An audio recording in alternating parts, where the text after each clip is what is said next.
Hi everyone and welcome to our Urdhva Dhanurasana tutorial, our wheel tutorial. If you're not familiar with wheel or you don't feel like you're anywhere near this pose, don't worry, we're going to take a couple of stages. So maybe you just will be on the first couple of stages, but it's something to practice, it's something to work towards. So we're going to take 4 stages today and we'll begin by coming onto our back. You want to make sure that you have a couple of books or blocks, something that you can use in your supported bridge. But just to begin with, come onto your back. So coming onto your back, squeezing your knees in, giving yourself a little hug, just rolling out the lower back, and then we'll place our feet hip distance. So make sure that you can tickle the backs of your heels and then press into the feet and slide your blocks underneath. So this is stage 1, so supported bridge.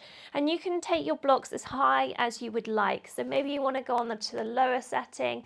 You can use 2 blocks just like me, but make sure that your knees are above your ankles and your feet are in line with your hips. And then from here you can stay here or you can take the arms overhead. So just starting to open up through the hip flexors, through the quadriceps, through the front of the body, and of course the spine. Option 1 is to stay here. Option 2 is to remove the blocks from underneath. So this is stage 2. We're going to come into our bridge.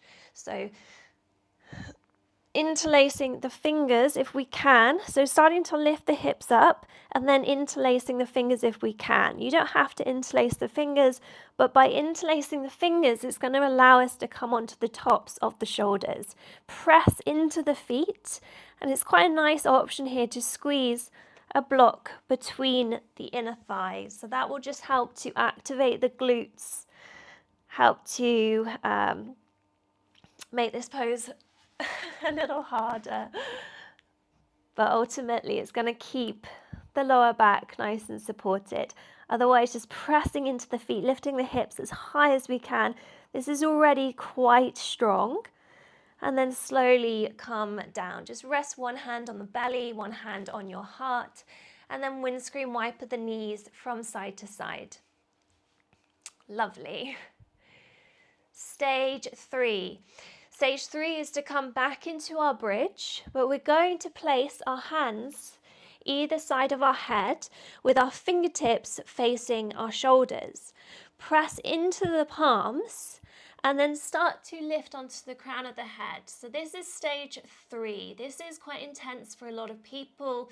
Make sure that your your toes are facing in, your heels are facing ever so slightly out, so slightly pigeon-toed. And then this might be more than enough. So just resting on the crown of the head, clipping the elbows in and lifting our hips as high as we can up towards the sky. Gently come all the way down.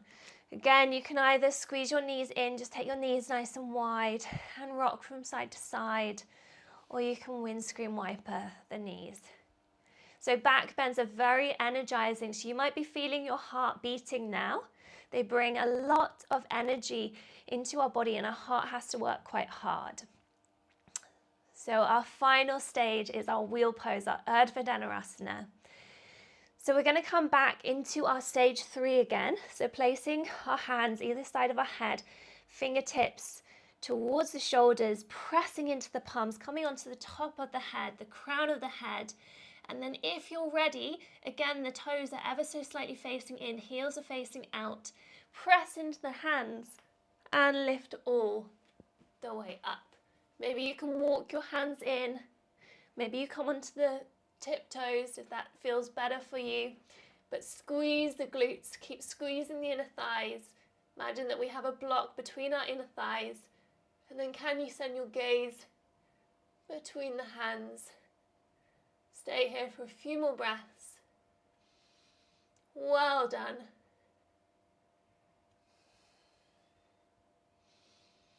And then slowly returning onto the crown of the head, sitting your hips all the way back, hugging your knees in, closing your eyes. Taking a few cleansing breaths.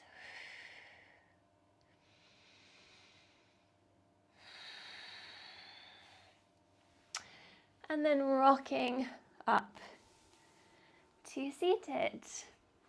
I hope you enjoyed that tutorial. I hope you found it useful. If you did, give this video a thumbs up and I'll see you in my next one.